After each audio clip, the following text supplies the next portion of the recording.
You're now enrolled in the School of BlackNegroJitsu. Is it your first day? Don't worry, the master, Leroy Stephen, and his co-instructors Dave, Mike, and Kyle take it easy on you, rookie. Before we get into this podcast, big shout out to our sponsor, Ball Club Box at ballclubbox.com. Ball Club Box is a sports apparel provider that provides their subscribers with monthly gift boxes full of quality licensed sports merchandise that reflects their customer support for their team. Usually these items only appear at specific stadiums or sports stores, but they intend to make it easier to customers to support their desired franchise without leaving their homes, and in some cases state by offering this subscription service. You pick the teams, they pick the items and send them to you each month. There's 3 different boxes.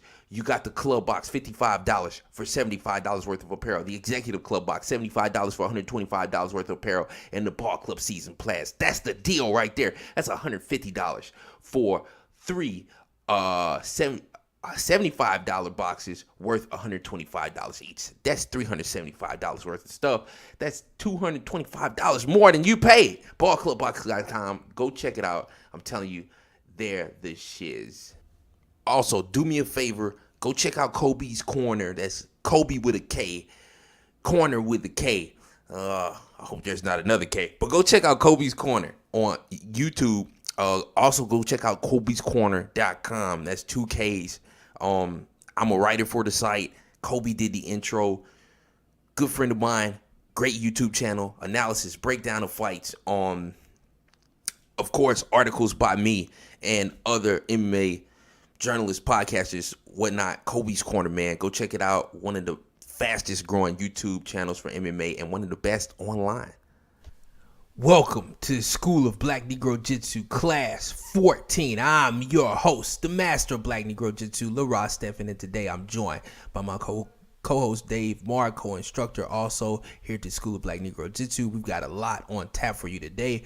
We're going to have both Damon Jackson and Abdul Razaak Al Hasaan on this episode, 2 great young fighters. Damon Jackson is a UFC veteran in LFA, fighting at LFA 28 against Ty Clark on December the 8th. Abdul Razaak Hasaan is an up-and-coming welterweight in the UFC, fighting December 2nd on the UFC Fight Night. I forget which one, the number, but Fight Night, December 2nd. Glad to have them on. We're going to be talking all the latest news in mixed martial arts. Oh, man, what do we have on tap here today? UFC Fight Night 120 rundown. Jack Swagger signed with Bellator. Bisping wants to retire in London in March, not in Shanghai in 2 weeks. McGregor runs into the ring. Is he high on coke? What's wrong with him? McGregor probably suspended by Mike Mazzulli, the head of the ACB. And Cro-Cop, is he making a comeback? Cro-Cop?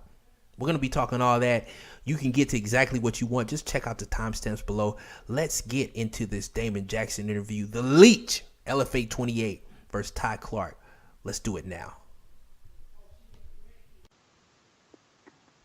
Damon, the Leech Jackson, welcome to the School of Black Negro Jitsu. It is wonderful to have you here today. UFC veteran of, I believe, 3 or 4 UFC fights. UFC high-ranking Brazilian Jiu-Jitsu player. Jackson, tell us a little bit about your background, how you got into mixed martial arts, how you got the nickname The Leech. I'm assuming it's from your grappling prowess. Just give us a rundown of your journey to let's say up to the UFC.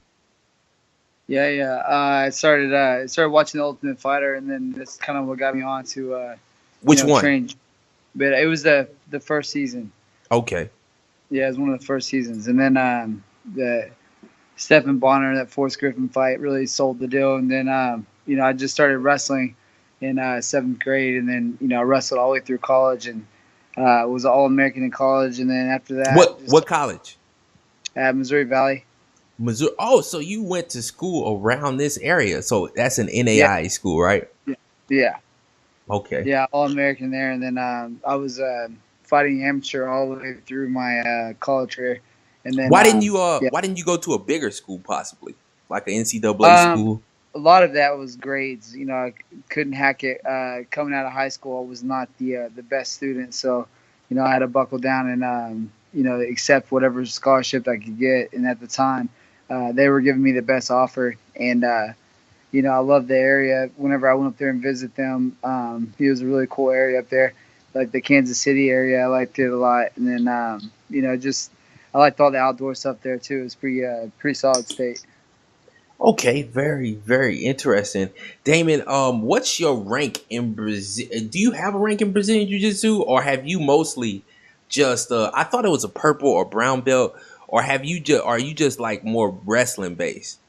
No, I do have wrestling base, but no, I'm a purple belt in jiu-jitsu. I'm competing this weekend at a IBJJF tournament up in Dallas, and hopefully I'll be getting my brown belt here pretty soon. But right now I'm purple belt, and I'm not really ranked by any means in jiu-jitsu, but I don't really compete a lot either. I'm my main focus is fighting, and I don't put a lot of time into doing tournaments and getting my rank up in that way. So I want to do some while I have downtime. I want to get into a couple tournaments and take it from there. Now, your pro career started in 2012, and you were in the UFC by 2014, which means it took you just 2 years to get to the biggest organization that there is. How did you reach the UFC so quick? Like your fourth fight was a Bellator fight, so you've been pretty much fighting in the major organizations since the beginning. Is it a mix of your wrestling background, which of course is the quickest path, an elite wrestling background is the quickest path to mixed martial arts success, at least on the regional level, or was it your manager? How did you manage to get to the top level of mixed martial arts in just 2 years? Yeah, I didn't have a manager at all until after I beat Leonard Garcia. So it was like my ninth fight, and then I got a manager.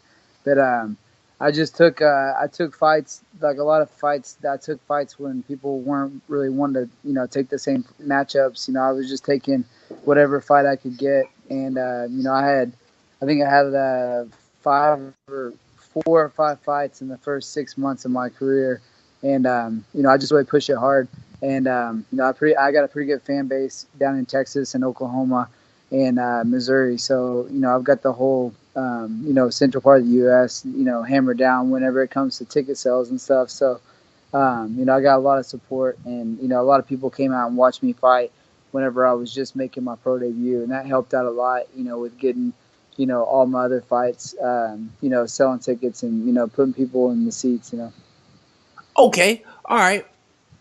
And your UFC run, it lasted about 4 fights. You were one, I guess, no contest versus Honey Jason, so that didn't count. 1-1 with a draw against Levine Makashvili being your last fight. Do you think that because you are a grappling based fighter, even though your run wasn't bad, I mean, your loss to Yancy Medeiros, absolutely no shame in that. One of the top contenders in that division. Honey Jason, also a very talented guy. Like, how do you feel about your UFC run? It only took you 2 years to get there, so it's not like you had a lot of preparation, or 2 years into your pro career to get there. What would you do differently if you could go back? And what did you take away from that experience? Yeah, And do no, you want to go back? yeah, no, I definitely, it's definitely the goal, to get back and, be successful there. I had a lot of fights right off the bat, and, the whole time I was fighting, I just always resorted back to wrestling. And, I think that actually helped me back a lot was because, in all my fights, I got everybody down so easy that, it was pretty easy to find a submission. And, I had a pretty good pace, good cardio. So, I was always looking for finishes, and I think that was a big reason why I got the call so early. But just really just going out there and fighting every time that I was asked to fight. I think that had the biggest thing to do with it. And I finished every single fight up until the UFC. So I'm trying to get back on that same path of just taking the fights and being ready at whenever for whatever opportunity comes up. And right now it's looking like I'm not fighting again until December. It's kind of frustrating. I wanted to get 2 more fights in this year, but you know, it looks like I'm only gonna get 1 more fight in. So, you know, I'm gonna have to make a pretty big run next year, maybe 3 or 4 fights next year, and you know, and then we'll see where I'm at. Do you feel like you were given a fair shake with the UFC? Do you feel like they maybe didn't give you more chances to shine because of your grappling based style? It's no flash, no Yeah, knockouts. yeah, I don't know. Um, You could argue. I mean, you could argue it both ways. You could say that they didn't, you know, give me the best matchups, you know, to win. You know, I was definitely not ready to fight Yancy Medeiros, but you know, they also gave me a opportunity to, you know, get myself seen on a pay-per-view card. So, you know, I was, you know, fighting. I was the first fight on the pay-per-view bout, which was, you know, a pretty big deal. It was when the Dillashaw and Hendon Barrera, that fight fell through, and they had Dillashaw to go. versus Soto. There we go. Yeah, they had to redo that fight and put Soto in there because of, you know, weight cut went bad or something. I don't even remember what happened. So I got to fight on the pay per view portion of the card, which is pretty big, you know, pretty cool thing. So you know, I wouldn't say they, you know, didn't do good things for me. You know, it was frustrating. I definitely didn't get anything given to me. You know, I just wasn't ready whenever I got the call, and it's something that, you know, I'm always trying to work towards, is, you know, being ready to go when it's my time again. But you know, right now I'm not putting any pressure on myself. You know, getting back there, I'm just trying to win fights right now and take fights whenever I get them. Fighting for the LFA series, it seems like they have a million cards coming out, one every week or so. I was talking to Andrea KGB Lee, and I think that's one of the reasons she really picked them, is because of the frequency of holding cards, and especially holding cards down there in Texas. You're 3-1 since your last fight in the UFC. Uh, 2 out of 3 of your wins were finishes, and you had one TKO loss to Kevin Aguilar. How disappointed were you to take that loss, or was Kevin R. Aguilar just a hell of a talent, and do you just take it in stride? No, and he's definitely a solid guy. You know, it's something that, you know, I was really hesitant to take that fight anyways because I had a lot going on. You know, I just fought, and then, you know, they, that same night, they offered me that title fight with Kevin, and you know, my youngest daughter was born a week before that fight, so there was a lot going on as far as like mentally, you know, prepping for that. You know, I was ready to go because I just came off that last fight, and I went right back into training. You know, I didn't miss any training sessions or anything like that. You know, I think you know, I wasn't 100% for sure. I was kind of a little tired and fatigued, which doesn't really happen to me. You know, even in practice, I don't really get tired. So, you know, during the fight, you know, I got rocked early in the first round, and then you know, I had to work through that the whole second and third round. And then you know, I got a little fatigued, and, you know, I slipped up and didn't keep my hands up. And, you know, he's definitely a solid guy, but, you know, I don't think that he's anywhere close to my caliber. I think that I don't think he got lucky. I think he did, you know, hit me with a solid combo, but, you know, I wasn't 100% whenever I took the fight, and, you know, I would give anything to go back and prep for that a little differently, and get myself ready a little bit differently. You know, I think I did a little too much work in between fights. You know, I was doing full rounds. I was getting ready for the baby. You know, just getting ready for everything. And you know, it was a lot going on. But I would love to have that fight again. Now, Maybe oh, I'm after sorry. one more fight. I'm sorry, Damon. If there's one thing that I thought was lacking about Damon Jackson's game, that was his striking. Wrestling and submission games on point, top notch, elite. What have you been doing specifically to improve your striking? Because if you're gonna go back to the UFC on your second run, you're probably not gonna get any easy outs. You're gonna get a lot of top notch opponents. You're a top notch grappler. A bad matchup for most young prospects. What have you been doing to improve your striking so that when you get back, you can be ready to throw down and climb those ranks?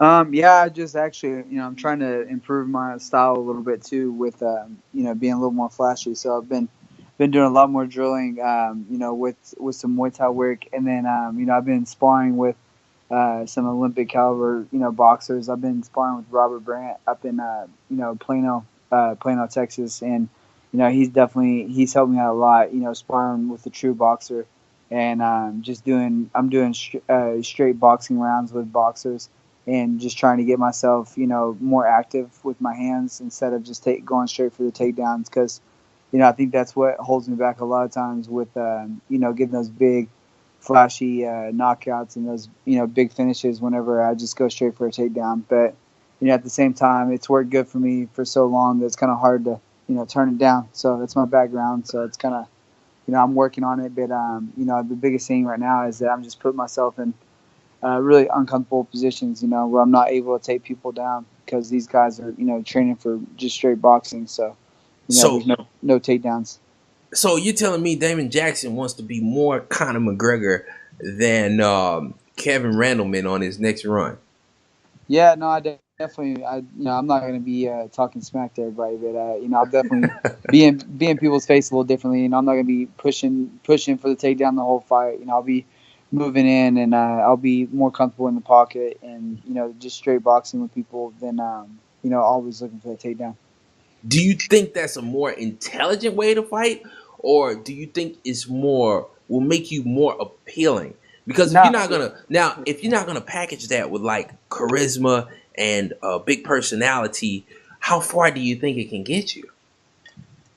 That's a good question. I don't know. It's like it's definitely not smarter to take that style because, like in every single one of my fights, I think I've only been cut one time. I've had one cut out of all my amateur and professional fights because I don't take damage. I always go out and get people down, and it's usually Did Honey on Jason my. submit you off a takedown? He submitted me, so I took him down, and then we were on the ground. I threw some punches while I was in his guard, and he caught me with a triangle. It was just a really slick triangle. I was postured up and everything, and he threw the triangle up, and he caught me. Yeah, it was just a slick move on his end. So you've never really been like you've been rarely hurt or taken down within your career, right? Yeah, I haven't. Nobody's taking me down. Yeah, I think in the Kevin Aguilar fight, I think I was taken down once, and it was like a reversal. Like I shot in, and then I was kind of hurt, and he reversed the position and took me down. But besides that, I haven't been taken down in any of my fights really. I don't know what the deal is with that. I don't know why. I've fought some pretty good wrestlers, and nobody's really went in for a shot. So. Maybe that's my next matchup as a wrestler. Who knows? But right now, I'm just trying to, prep myself to, come out and be exciting these next couple of fights because, I'm gonna hit it hard next year and go hard as I can. Now, being exciting though, if you the one thing that I always criticize some wrestlers about, I know my college roommate, EJ Brooks, he wrestled at the University of Missouri. I always say that he doesn't do enough damage when he gets those dominant positions and get people down. Do you think that if you got people down and would land more ground and pound and more brutal finishes on the ground, a la Khabib Nurmagomedov, don't you think that could be a maybe more intelligent route to being more exciting and being more marketable?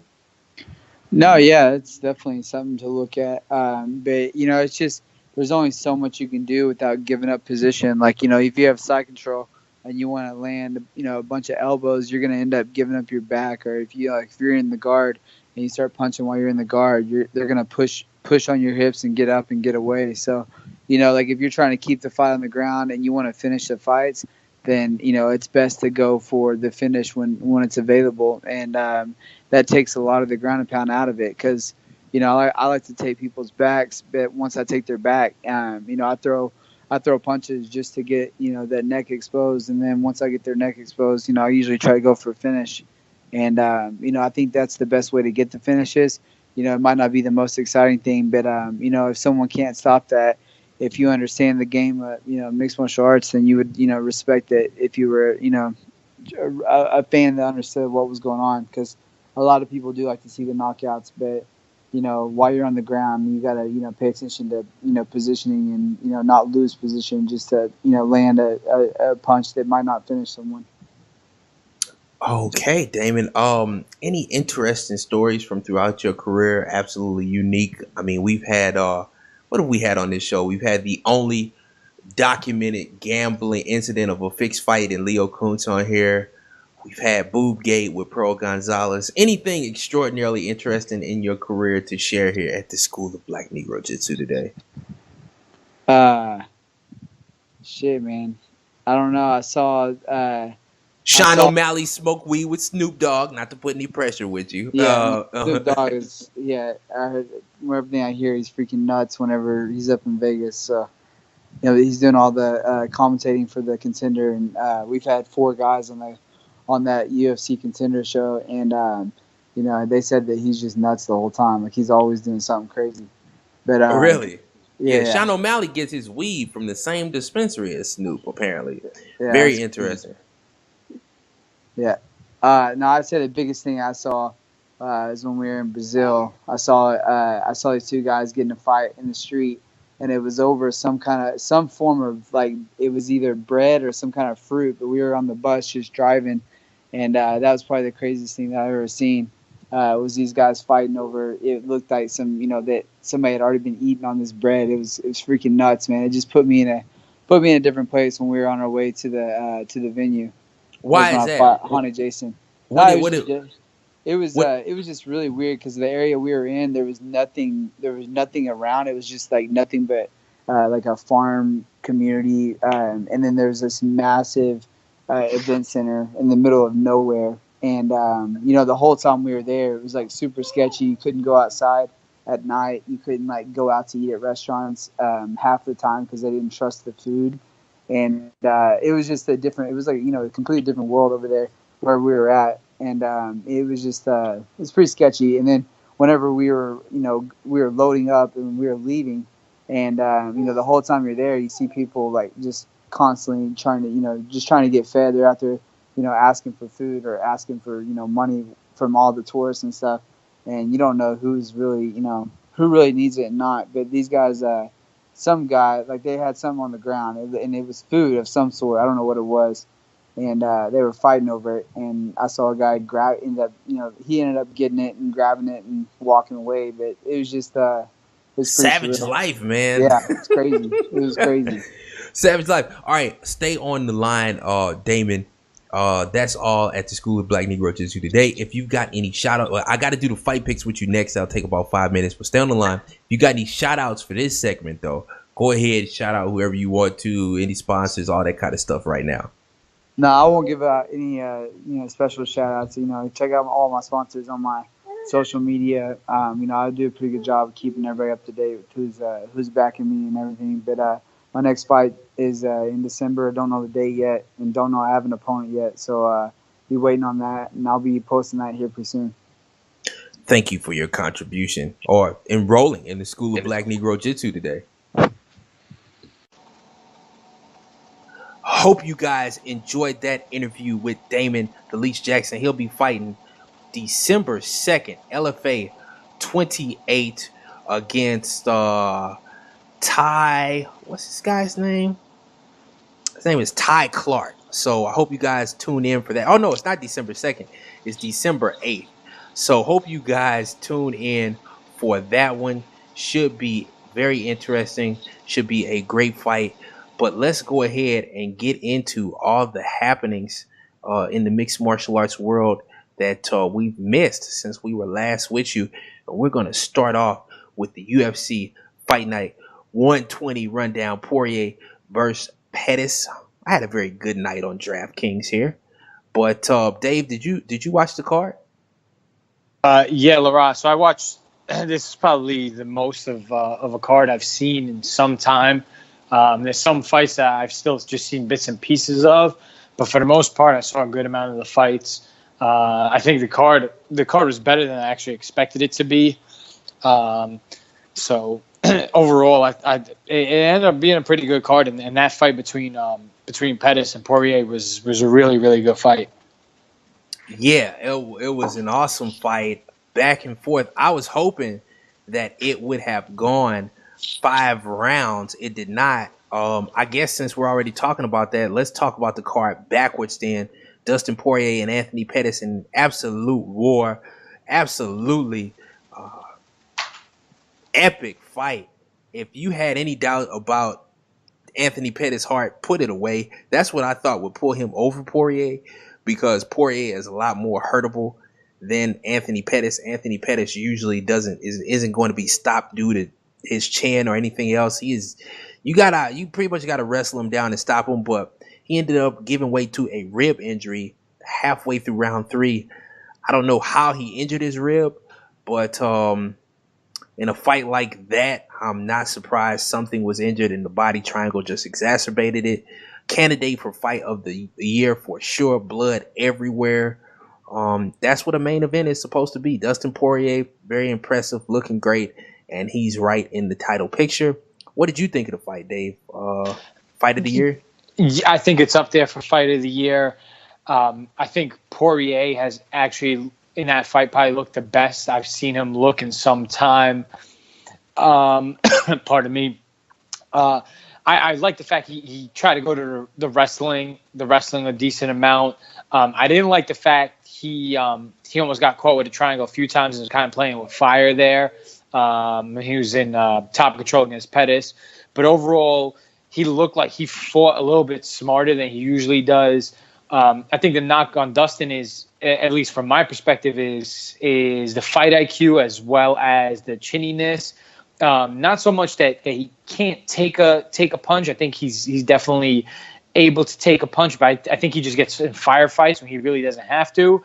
So outside of him playing, I with thought fire, that'd be his downfall there. I thought that's what's going to cost him. Yeah. So I can't. The last few fights I can't gauge Pettis for the life of me. Since he's kind of been on that since he's been a little bit downtrodden. Last fight I think was against Jim Miller, right? I had Jim Miller pegged in that one, even though Jim Miller is fucking 90 years old. I had Pettis winning this one. Prior to this, I didn't have much DraftKings lineups, but I had 100% exposure to Pettis because of the fact that Dustin Poirier likes to get in there, get in the pocket, and take a lot of damage. But he looked a lot smarter. The double legs were a little sloppy, but he did shoot a few and really committed to them. And like I said, the only knock on him I had this entire fight was I think he was playing a little bit of fire when he's in top control. But overall, this is kind of the Dustin Poirier I would love to see going forward. I'd love to see him mix up a little bit more wrestling. I like to see him trying to take a little bit less damage because he's definitely one of the more entertaining fighters. He's another one of the guys that I think, Derek Brunson's obviously got better wrestling than him, but I couple them in the same type of class where I feel like they've got plenty of talent and sky's the limit for them, but they're just stupid fighters. They just fight stupidly. And Poirier is stupid and hurtable, so that's why I don't, not stupid, but he's impulsive and hurtable, so that's why I don't ever think he'll be a champion. Matt Brown with an absolutely ferocious elbow versus Diego Sanchez. I thought Diego was going to win that fight for a little bit, and then that elbow happened. Because especially when he landed that liver kick, I thought that was it. I was like, oh my God, Diego Sanchez is about to land the upset here. And then Matt Brown ruined it with one of those ferocious, immortal elbows. What'd you think of the fight, Dave? Did you think Diego was going to pull off the upset for a second? I don't want to say he was going to pull off the upset. That liver kick definitely hurt Matt Brown. He seemed really focused and really intense. I know that's Diego's steez. He came in, in the pre-fight introduction, sniffing around. It looked like he smelled a fart. He was looking. He got that scowl on his face. Came in, fought a pretty good fight for the first minute or two. And then Fox, the broadcast cut out right when Matt Brown landed that elbow. When it went back to him, just that him just kind of muscling Diego back against the cage and just unleashing. That was one of the most ferocious elbows I've ever seen. He literally, it looked like a hammer hitting the nail. He just absolutely obliterated Diego. I thought Diego died. That was like absolutely ferocious. It looked like some adult beat up some toddler or something like that, like some type of death blow. It looked like something in that you see in Street Fighter or Tekken or something like that. Like it was just exactly it looked like Diego's health bar was on that last part of green. And then he just starts his ass and he bounced off the ground. It's just like a video game. I still love Diego Sanchez though. Next fight up, Andre Arlovski versus Junior Albini. The veteran outdoes the youngster. I had a lot of Albini on DraftKings. I had a good bit of Arlovski too. Glad to see Albini fall on DraftKings. It was great for my ROI. So I was actually kind of happy about that because I built most of my lineups around Roberson and Suarez, not Albini. I saw this coming. I knew that. Just look, I knew Arlovski, he's very hard to outstrike. You got to be one of the best guys to really put him away. And Albini, he's going to be that one day. Not quite that yet, though. Bad matchup by the UFC. I don't know why they threw one of their young prospects to Arlovski. There are more hurtable guys to build young talent like Albini out there. Next fight up, Cesar Ferreira beats Nate Marquardt via split decision. I don't know how I missed some of this fight. I guess I just didn't care. That's what it was. I didn't have either of these two guys in DraftKings, and it was like almost midnight. So I was like, "Fuck it, I'm gonna take a nap for a little while." But after the fight, what was notable, Ferreira calls out Borrachinha, and we all know how that fight goes. Either Ferreira wrestles Borrachinha down, or Borrachinha puts Ferreira away within the distance. I think it's a very entertaining matchup. Borrachinha, that'd be a hell of a stepping stone for him. Maybe a little bit too much too soon. There's a chance he could lose. He's a big superstar in the future. I think they should hold off. What do you think, Dave? I'm in agreement with you. I think kind of to go back to what we were talking about last week with Derek Brunson and Borrachinha. I think Borrachinha's got to fight a name that'll add some value to his resume. He's got to fight somebody I think that's beatable, that's also like a notch under his belt, that's got some star power to him. So I don't think it's a good fight for him, but overall, I always like to see. It's kind of cool to see a Brazilian call out another Brazilian. So I found that interesting. This is another fight. I don't know where the hell I was during this fight as well, because I missed this entire fight. But like I said, I think Borrachinha's got to fight notable names and get a notable name on his resume to really kind of fast track him a bit. Somebody who's cannon fodder to an extent, somebody who might be washed up, but who is at one time, a decent name. I think is ideal for Borrachinha at this point in his career.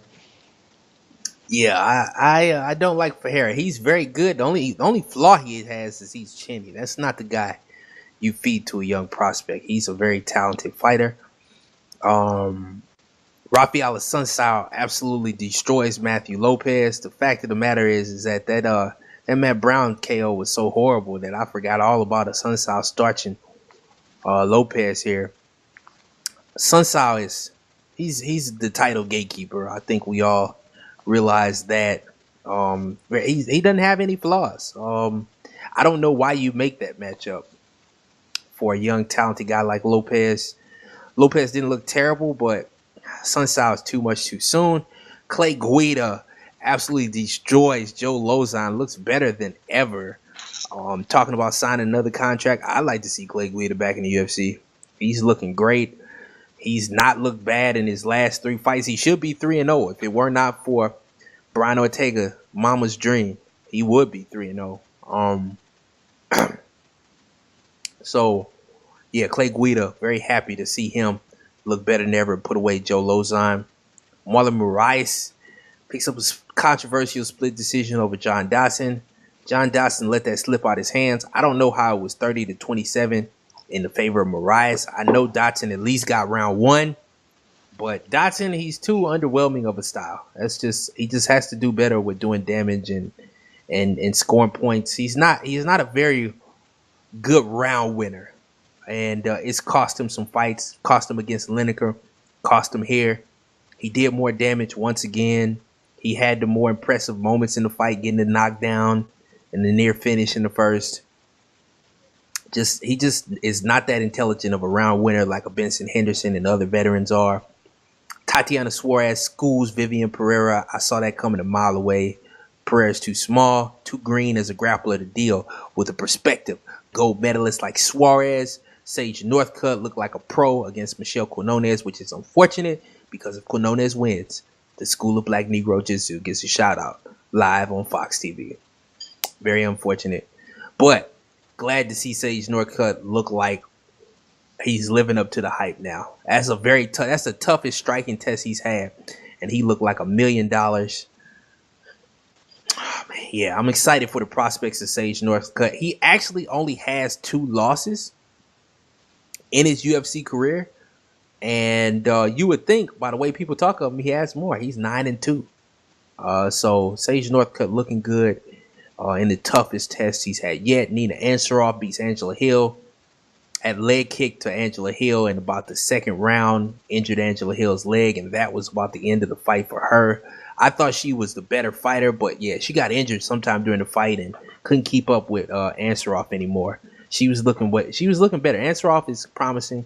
She should have a bright future ahead of her in the strawweight division. Sean Strickland beats Court McGee.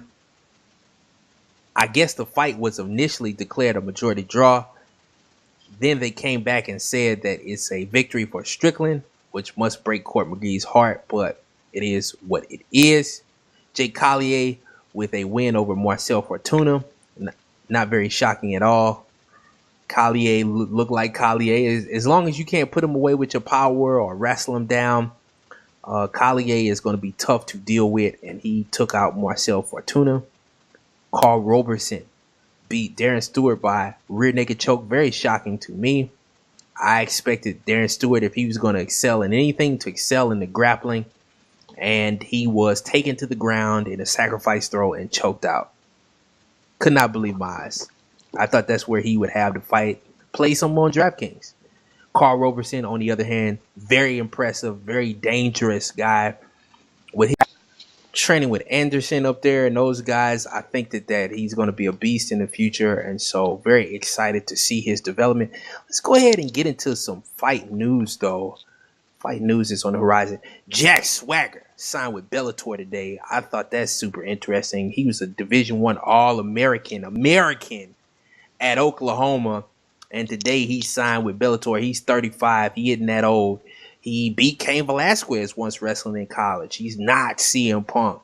He's got a legitimate wrestling background. He's a big athletic guy. CM Punk made his calling card in pro wrestling was his work ethic, his mic work. Never was his athleticism. Jack Swagger is a legitimate athlete, 2-sport athlete in college. Are you excited to have the All-American in mixed martial arts, Dave, or what? I mean, I'm not as big a wrestling fan or a WWE fan as you are. I think it's definitely a good move for Bellator. Definitely get some of the WWE fans possibly to tune in. Bobby Lashley has seemed to do well in Bellator, so maybe the same thing could translate for Jack Swagger, especially with a true amateur and true NCAA Division I wrestling background. I think it's definitely a good move from a PR perspective for Bellator, or from a marketing perspective for Bellator. They keep I think they're continuing to kind of stay above water, I would say. But once Scott Coker does what he does best, which is sign young talent or discover young talent, hopefully they'll really be a force to reckon with, and really kind of push the UFC to better matchmake, or really push them to the limits, because like we spoke about in the past, UFC is no longer the only game in town, and these other promotions are really kind of rising to the occasion, Bellator especially. So I think some of these signings, some of the former UFC castaways, as well as some of these funky, brand name stars like a Jack Swagger with the WWE background, like Dylan Dennis with the Brazilian Jiu-Jitsu background. I think these kind of guys are really gonna kind of bring in some more casual fans or some fans from different demographics for Bellator, and hopefully that really brings Bellator to kind of the plateau where Strikeforce was, and it was really competing with the UFC. So I think it's a good move on Bellator's part, to make a long story short. Yeah, I like it a lot. I love Jack Swagger. I always thought he could do it. People say nobody in the WWE can. Jack Swagger can. Right off the bat. So could Dolph Ziggler. He was a very good wrestler at Kent State. A lot of guys have legitimate martial arts backgrounds. CM Punk was not one of those guys. I don't think he ends up like CM Punk in any way, shape, or form. My question is, sorry, before we move on to topic, is signing Jack Swagger mean he's coming with that you know this guy's name, the guy with the mustache who always accompanied him to the ring, Zeb Coulter. Yes. Does that mean Bellator gets Zeb Coulter in a package deal? Apparently not. Zeb Coulter will not. He wanted to use the name Jack Swagger, but WWE wouldn't let him, even though they let him use it on the MDs. They own the name, and they put the kibosh on that. Was watching that interview with Ariel Helwani today. Next up in the news, Michael Bisping wants his next fight to be in London, England, or his last fight. Excuse me. His next fight is in Shanghai. He said that's not his last fight. His last fight he wants to be in March in England. And I'm glad he didn't want his last fight to be in Shanghai, because I don't think he's winning against Kelvin Gastelum. Man, so I hope for his London fight he gets a can. They let him beat up on the can, and then Michael Bisping can call it a career, because I don't think I can stomach watching Michael Bisping get beat up in his last fight in front of his hometown fans. Give him an easy fight. Bring somebody in, a good, solid veteran fighter, and let him go right off into the sunset like he deserves to. One of the greatest personalities and fighters in mixed martial arts history. The blueprint for what you can do if you work hard and dedicate yourself, and you've got the heart. Dave, what do you think about Michael Bisping's last fight? I think he should definitely go out on his own terms. I think London's suitable. I really think he's going to get absolutely crushed against Kelvin Gastelum. I think Gastelum, in all honesty, I don't think he's going to wrestle him to death. I think he's going to starch him. And I think that he should hopefully go out on his own terms. Hopefully give him a can to beat up on in London, or somebody who's washed up, beats up on in London and rides off into the sunset. I do like the fact that he seems to be a little bit smarter. I think the championship run might have extended his career a bit. I think if he doesn't win the championship against Rockhold, he maybe hangs it up a little bit sooner. He's acted in the past. So I'm sure he's got some acting gigs in the future, and some other things, as well as the play-by-play, the analyst role for Fox Sports on the UFC cards.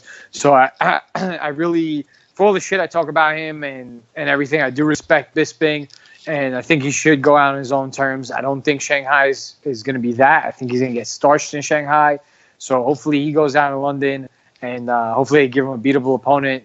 He hopefully takes care of that and kind of rides off into the sunset. That's what I like to see too. I don't think he has any good sort of chance against Kelvin Gastelum on short notice after being just about knocked out just a couple weeks ago. I don't like Bisping's chances. Next up, Conor McGregor runs into the ring at Bellator 187. People talk about he's high on coke. People talking about something's wrong with him. He seems to just love his teammates who aren't very good. Artem Lobov, Charlie Ward. He's really excited to see them win. And they rarely win, so that's probably why he's running in the cage. They only get wins once every couple years. If I were Conor McGregor, I'd be super excited and jumping over cages too. I don't think he's high on coke. I just think he's an eccentric personality that cares about his boys, man. And Charlie Ward and them, how often are they winning fights? For real. It's something to celebrate.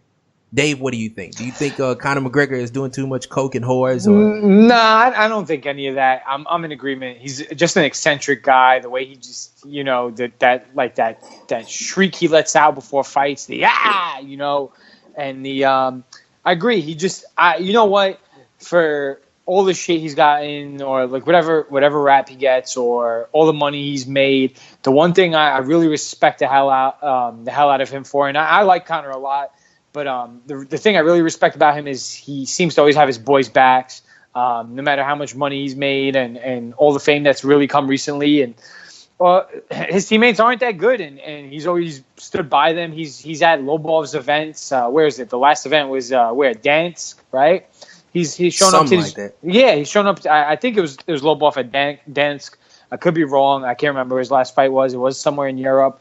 And Conor doesn't have to, with all the pictures he's showing with the yachts, and he just had a kid. He doesn't have to show up, but he's loyal. He's true to all his his teammates and the guys in his camp, and I respect the hell out of that for him. And he gets excited for these guys, and he really wants them to do well, and you can't take that away from him. And people can knock him for a lot of things, but that's definitely not one of them. I think he seems like he's definitely a loyal team member.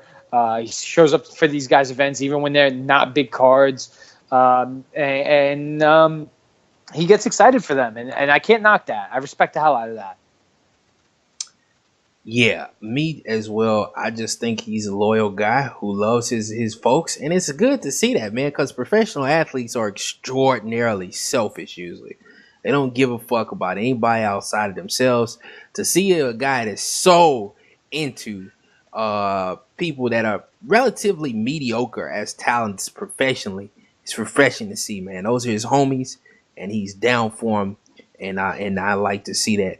But for what he did, apparently the president of the Association of Boxing Commissions said that he's going to be facing some form of punishment. The UFC says, I guess, that he'll be missing the December 30th card, which he wasn't fighting on anyway.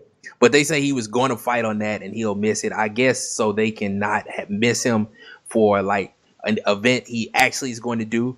So Mike Mazzulli is going to be coming, like Chael Sonnen said, he's going to be coming down on McGregor. What do you think about this? I'm glad. I'm with you. I think it's a crock of shit. I think they're going to give him one of these fake infractions, like you said, suspending him for an event he's not going to even fight at. I don't think he's going to fight till the new year. So it just seems like the UFC is doing their best to give him a slap on the wrist to make it look like he's getting punished for jumping in the cage and going after the ref. So I think that they're doing the smart business move where they're saying we were expecting him to fight on this card, or he was going to fight on this card, so they kind of slide under the radar and can use him for another event in 2018. So I don't think they're going to come down hard on him.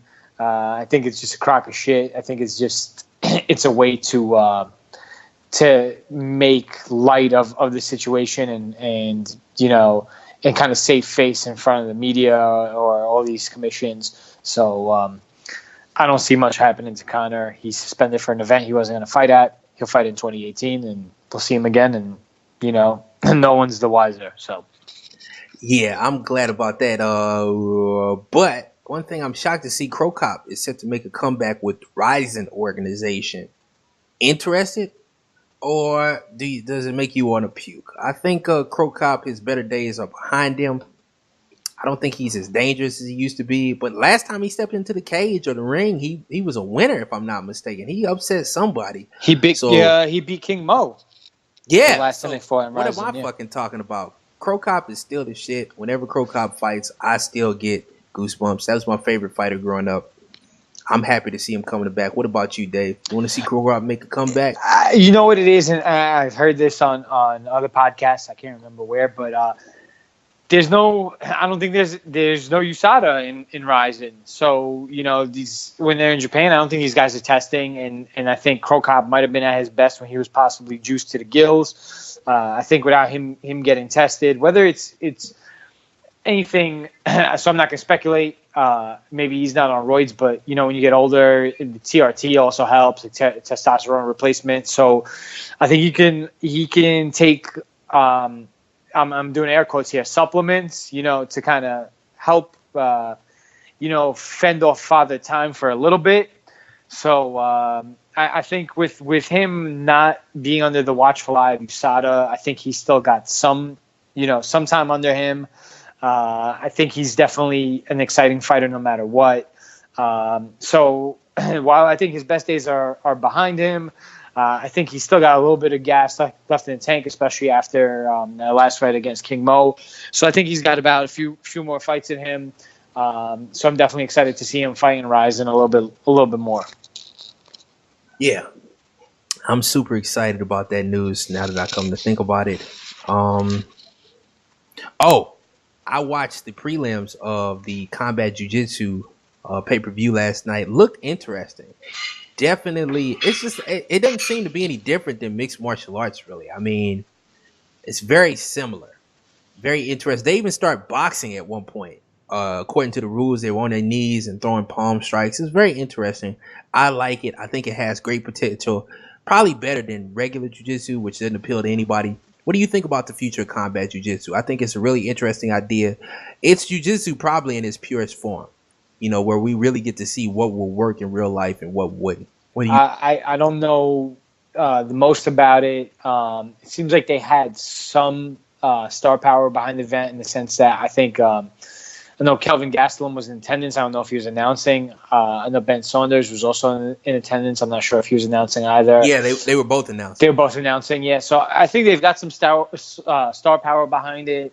It's gaining some traction. I just hope that they kind of don't go the route of some of the jiu-jitsu competitions in the sense that like the Metamorphoses where they can't pay their fighters or they're delinquent on things like that. So I do agree. I think that, I think jiu-jitsu, when somebody else is practicing jiu-jitsu, it's not the real life application of it. If you're in a street fight and you go on the ground, somebody's not just going to say, oh, this guy just pulled guard on me. I'm going to get in his guard and just try and, mount him or get inside control and just really stay on top of control. Somebody's going to try and pound on you. Somebody's going to try and beat the shit out of you. So I think with strikes, it really puts jiu-jitsu to the test in its self-defense form. So I think it's definitely interesting to see. I hope it gains some traction. I know you started practicing jiu-jitsu recently. I've been practicing jiu-jitsu for the last 6 months or so.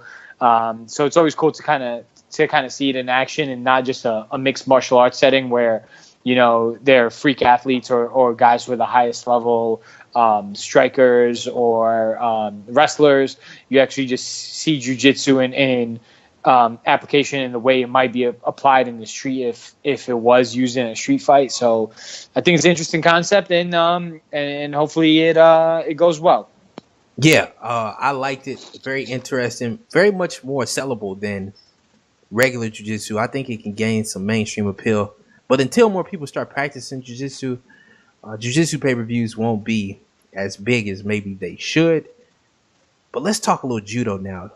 Abdul Razaak Al Hasaan faces Sabu Hamasi on December 2nd of this year. I had an interview with him a couple weeks ago. I wanted to run that with you guys. Let's tune in to one of the best upcoming welterweight prospects that there are from Ghana, now residing here in the United States. I present to you Judo Thunder, Abdul Razaak Al Hasaan.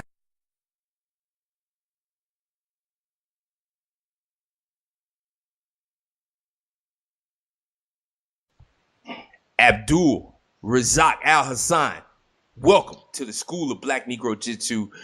Excellent to have you on here, native Ghana fighter. How are you doing today, sir? I'm good. Yourself?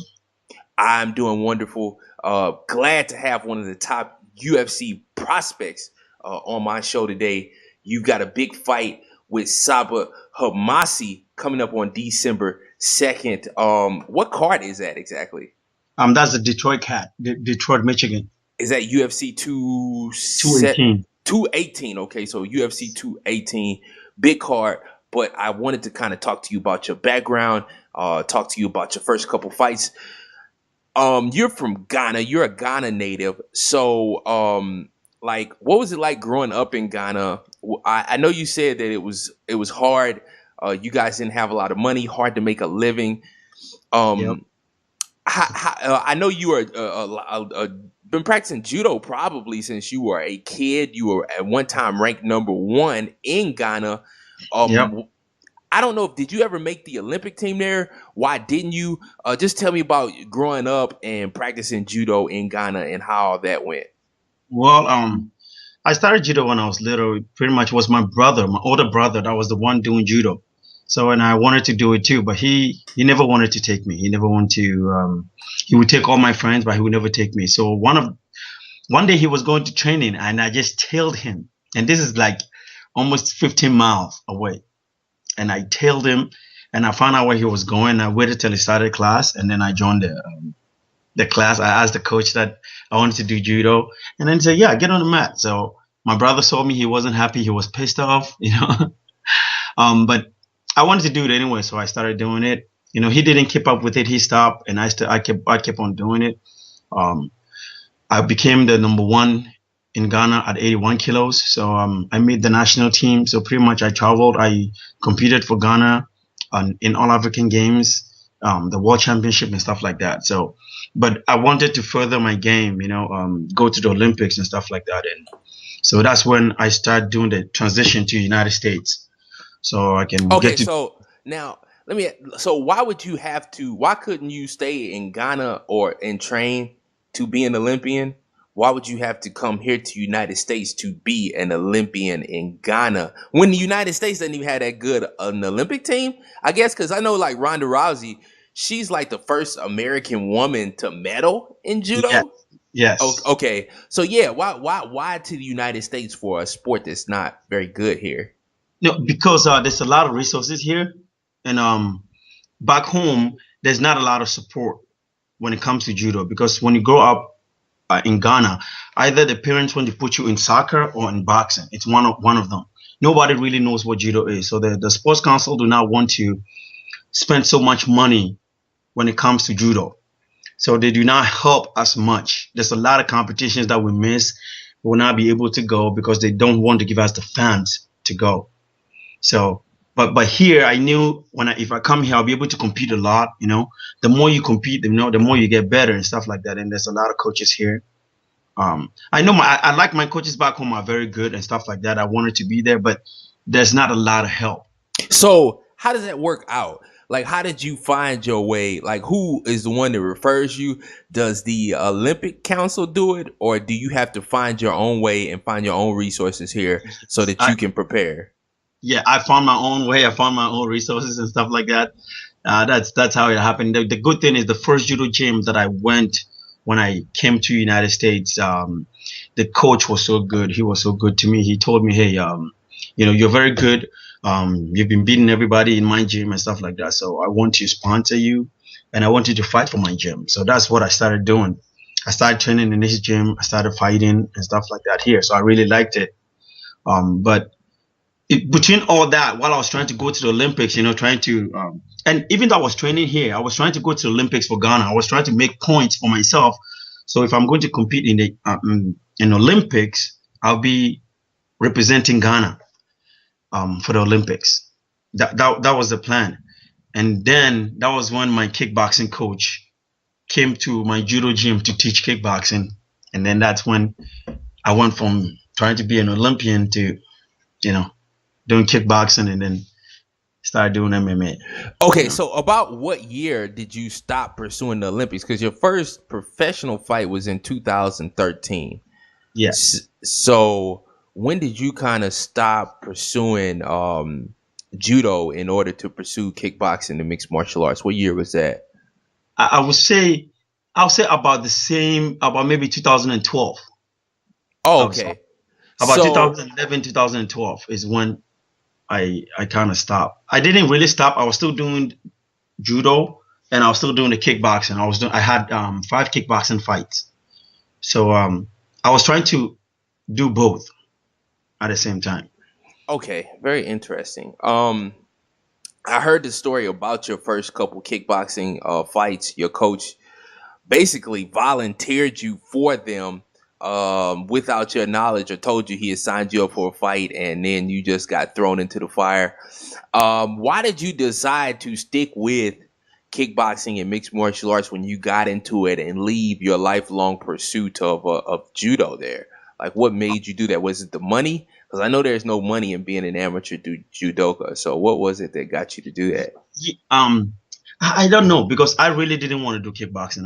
I didn't even want to fight, because he kind of told me, hey, I want you to join my class. You're very athletic. You know, I've been watching you train and stuff like that. So, because usually I'll have 2 practice back to back, and then right after my judo practice, he will have his kickboxing training, and then he would say join, and I was like, nah, you know, I don't want to do kickboxing. I said, don't worry, just do it to lose weight for your judo fights, you know. So that's how I started it. And all of a sudden, I'll say, I'm thinking about 2 months later, he came and he was like, hey, I got to fight for you. And I'm not going to lie, I was scared as hell. I don't want to do it. I told him no. Why didn't he tell me first before he did it? I don't want to do it. He's like, man, you're very talented. You know, I think you should do it and you're going to like it. I was like, no, I really did not want to do it. But he ended up talking me into it, you know, and it was, I don't know how to describe the feeling. It was, all the emotions were everywhere, you know, but after the first one, I still didn't like it. Even though I won by knockout and stuff like that, I still didn't want to do it. The second time again, he still surprised me. And he told me, I got to fight for you. I was like, again, you know, you cannot do that. You got to tell me first. And I have to accept and be like, hey, I want to do it before doing it. But again, after the second one, I was like, yeah, whatever. I know. And I wasn't doing any money. I wasn't making any money doing the fights or amateur or anything like that. So I was like, yeah, whatever. As long as I did 2 of them, let's just go ahead and do it. So I was trying to juggle between the judo and kickboxing at the same time. But I think it happened when Team Takedown, Johnny Hendricks Camp, recruited my coach. And then my coach told them, hey, I have a fighter that I really believe in him and he's up and coming. So I don't want to leave him. And then they told him, okay, bring him to the gym and let him train with Johnny. Let's see how good he is. And if he is, we'll pay him to start training with Johnny weekly. So that's when I started doing the transition. I'll come here to Texas and I'll train with Johnny for like 4 days and then go back. At that time, I was working for Delta Airlines. So I was able to fly on standby for free. And then that's when they started paying me, you know. So when I think the money was part of it too, because judo, you don't make any money through judo. Yeah. So were you flying down to Team Takedown in Texas because you could do it free? Yes, because I could train with Johnny for free, and at the same time I was getting paid weekly. So the money was also helping towards my bills. So that was when I started thinking, hey, maybe I should transition. You know, I get paid here in judo. I just have to. I'm doing my normal 9-to-5 jobs, and then I'll still go to training at night, and I don't get any money out of it. Even when I compete, you know, there's no prize money when you compete. You know, so that's when I started, you know, kind of losing interest a little bit towards the judo, and then getting into the MMA. I see. Now let me ask you something. Something I noticed with Ronda Rousey. I've seen a big change from her attitude as a judoka in her judo competitions to her attitude in the cage. She's gone from being a very calm, calculated judoka, very respectful, to a raging type of MMA fighter where it's a big snarl on her face. I don't know if that's a part of the gimmick, but what do you think about the difference between the energy between the judo matchup and a real fight? Is it necessary to have a change in attitude and approach, or do you take the same energy with you from from like that you use in a judo match? Do you feel the same nerves, or is it different? Like, what's the difference in atmosphere? It's way different when it comes to judo, you know, and MMA. You know, the feeling is different, because in judo you don't get punched in the face. The worst thing that can happen, you know, you get thrown on your head, or you might break an arm here and there by the different way you fall. But at the same time, judo is a gentle way. You know, you have to show respect in every way. You're bowing before you come to the mat. You bow, you show respect, you bow to your opponent. After the fight, you bow to your opponent. So there's a lot of respect. You know, you have to respect it. So everybody is pretty much friendly when it comes to judo, you know. no matter how much you don't like each other, the person that beat you many times, you just want to come and get a revenge of the person. Even after the fight or before the fight, you still gotta show respect to each other.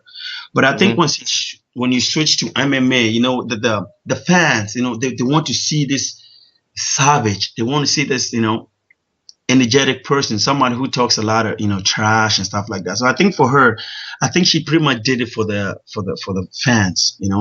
She kind of lost her ways from the judo ways, and then kind of was doing it more for the fans. What the fans wanted her, because everyone was saying how monster she is and how good she is. So I think it's pretty much got to a point where she wanted to kind of intimidate people and say a lot of stuff.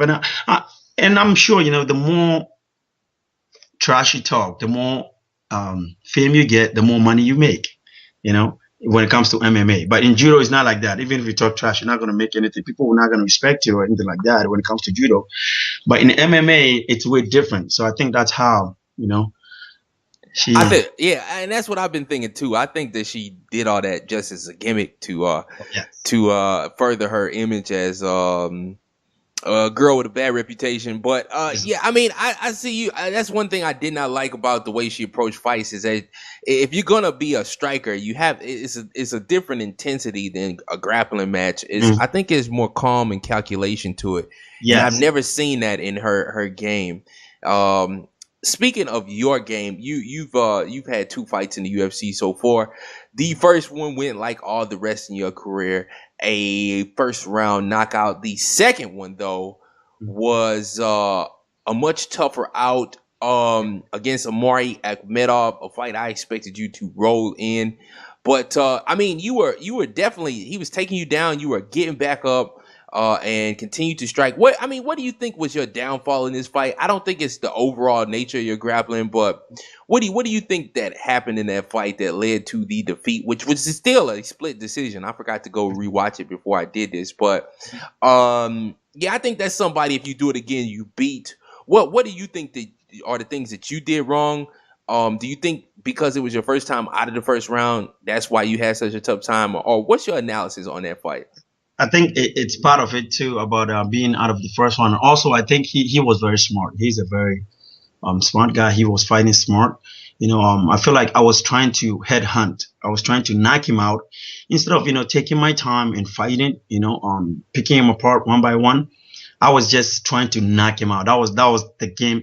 That was my plan from the beginning. Even though my coach was trying to tell me to take my time, and fight, I was just trying to knock him out with my overhand right. And now I think that was my big mistake. And anytime I see him moving backwards, I keep chasing him instead of taking my time. And he will make sure anytime I chase him, he will just shoot right in. And he knows I'm overcommitting when it comes to the punch.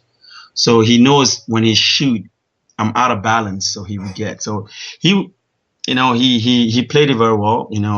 I think it's my mistake. Instead of always trying to headhunt, and knock people out, I can take my time and kind of hurt them a little bit, and then trying to look for the finish, not like trying to go for the finish from the start. And I think that's the big mistake I did in that fight. Yeah, because he take you down and you get right back up until like the later parts of the fight where I think you might have been tired. But yeah, it didn't seem like he was like out grappling you necessarily, but you said it was the timing of the takedowns. Did you at all get tired in that fight? Any problems with fatigue or anything like that, or was it just more? I think the third round, with the time he took me down and I didn't want to get up, I just wanted to lay down a little bit. I think I was tired in the third round, so I really thought, I don't watch fights. Any of my opponents, I never watched their fights, and I think I kind of underestimated his wrestling.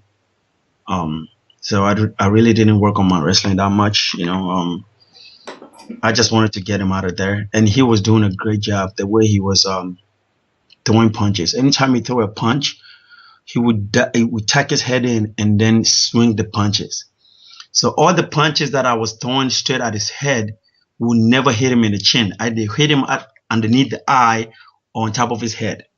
So I was never able to connect my punch to where I wanted to. I see what you said. Yeah. That works in his favor a lot, but we live to learn, and I think I learned a lot from that fight. So hopefully my next fight I'll come out different. Now let's get to the next fight here. You got a matchup with Saba Humasi. That is a lot like your matchup with Amari Akhmedov. Saba Humasi is well-rounded. I think the best part of his game is probably his grappling. Trains down at American Top Team. How do you feel about coming into this fight? Where are you training at? Are you still training with Johnny Hendricks and them? Or because I don't think Johnny Hendricks, he switched camps to Jackson Wink. So where are you training at now? What's training like? Like, how are you preparing for this fight? I still have my same coaches that I've had. Johnny, I train with him here once in a while when he has the time. But I haven't trained with him for a while. But I think I've trained with him a couple of times. Before this fight, and he's in Jackson right now training. So, but anytime he comes back, we'll get a session in when we can and stuff like that. So that's what we've been doing. But I'm still with my kickboxing coach, my boxing coach, and I'm doing my wrestling at Genesis too. So, it's going good. I'm really ready for this fight. I've never watched him or anything like that. So, like I said, I don't watch my opponents' matches or anything like that. Why not? Why is that? You don't feel like it's important to be familiar with their tendencies and whatnot? Yeah, I feel like the more you watch their fights, the more you tend to think about what they are going to do to you instead of thinking about what you can do to them. I see what you're saying. Yeah. So you want to focus on your strong points Exactly. instead of countering somebody else who's not even necessarily a specialist. I mean, Saba Humasi is not a specialist in any way, although he is very well rounded. I had a judoka on about last week, Robert Turnquest. He uses a lot of arm bars from Kesagatami. Do we see more? And he snapped 2 arms. I haven't seen Abdul Razaak Hasaan snap any arms in the octagon yet. Will we see more judo from you? Will we see some arm snapping going on? Why don't you use your judo background as much? That's the thing. I think when I started kickboxing, I kind of fell in love with striking more. So I stopped pretty much trying to think about the judo. But I know now is the time. Now I went back to my judo again. I'm working on it. So I'm not like last fight. I only went into that fight only to knock him out. I never thought about taking him down or ever thought about taking the person down and doing some submission or anything like that. But this time, I'm gonna have the whole thing. Ground, standing, anywhere I get it, I'll keep the person there and finish the fight. Instead of just thinking about striking. I think this is MMA. It's not kickboxing. I don't have to just stand, and keep throwing shots when I can take the person down and use my judo too. Yeah. I'm excited to see it. I don't think I have any more real questions for you. Oh, how did it feel to beat up Conor McGregor's teammate? Right in front of his very eyes. in Ireland, if I'm not mistaken. No, it was in the UK. It was in the UK. Yeah, it was in Ireland. Yeah. It was in Ireland? Okay, all right, yeah. Yeah. Yeah, it was. I don't know how to say that. I knew he was there, but I really didn't even know he was right next to him screaming until after the fight, But even though I went there expecting, the boos and nobody's gonna pretty much want me there or anything like that, because I'm in his turf and I'm trying to fight him, But like I said, I think I didn't really care about him, who he was, who he trained with, and stuff like that. That's one thing about me. It's a fight, When we get into that cage, it doesn't matter who is behind you or who is screaming at you. It's just you and I in that ring. Either I win or you win. That's pretty much it. I don't care who is behind you or who you train with or where you've been or something like that. I don't care about none of that. So when I go in, I just go in to do what I want to do to you. So when I didn't care he was there at all. It didn't really bother me that he was there or even he was in Ireland or anything like that. So, but after the fight, he was a cool guy. We sat down and we talked, we made some jokes and stuff like that. So He was really a nice guy. Charles. Charlie Ward. Okay. Mhm. And like, where do you, if you had to fight any place in the world, Mhm. like, what would that dream fight place be? Japan. Japan, not Ghana. Japan. Oh, yes, for sure, Ghana too. But so I would say Japan and Ghana would want to, because the reason why Ghana would be the dream, but I don't see UFC going to Ghana anytime soon. No money, huh? Yes, yeah. So I don't see, but we hopefully, with how the game is going and how a lot of Africans are coming into the game, hopefully they will have a fight, even if it's not in Ghana, it will be in Africa, so we can get to fight and see our people be there for us, and support us and stuff. And I know that's one thing about Africa. We're always behind each other. Doesn't matter who it is.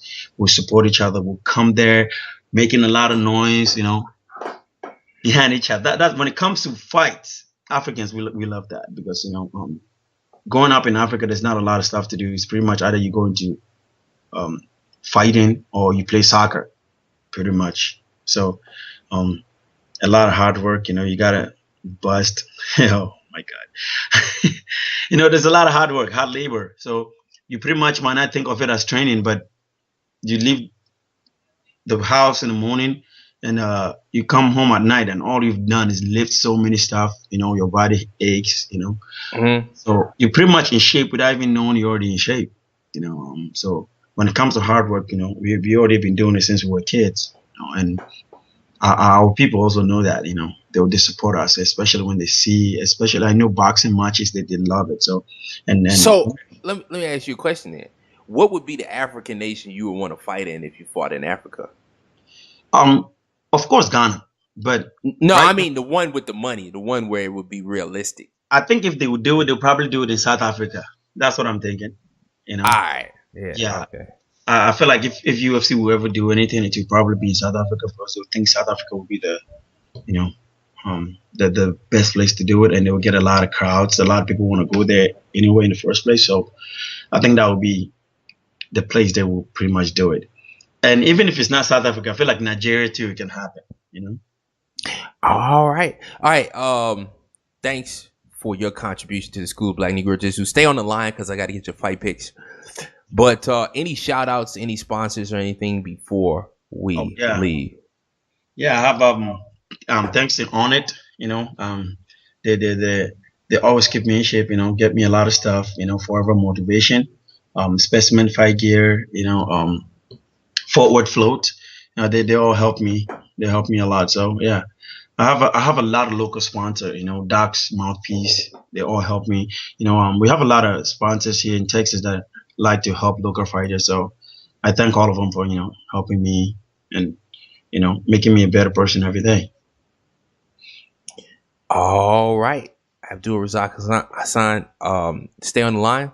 But thank you for dropping by the School of Black Negro Jitsu today. It was wonderful to have you. Hope you guys enjoyed the interview with Abdul Razaak Al Hasaan. He'll be fighting December 2nd against Sabah Hamasi on the UFC Fight Night. What number? I can't say. December 2nd against Sabah Hamasi. That does it for Class 14 in School Black Negro Jitsu. Thank you guys for tuning in. We got Tia Bart Guti lined up, Curtis Blades, maybe Tom Duquesnoy, possibly. We're trying to work that out. Mike Mikhail Abu, and a whole host of other fighters in the future. If you've got anybody you want us to chat with, message me at negrojitsu.edu on Twitter, man. Just hit me up. Tell me who you want me to try and get, and I'll try and get them. I love the young up-and-comers. We're going to try and get more established veterans. Thank you guys for tuning in to School Black Negro Jitsu. Tell all your friends to enroll now. It's free. And, we'll catch you guys next week.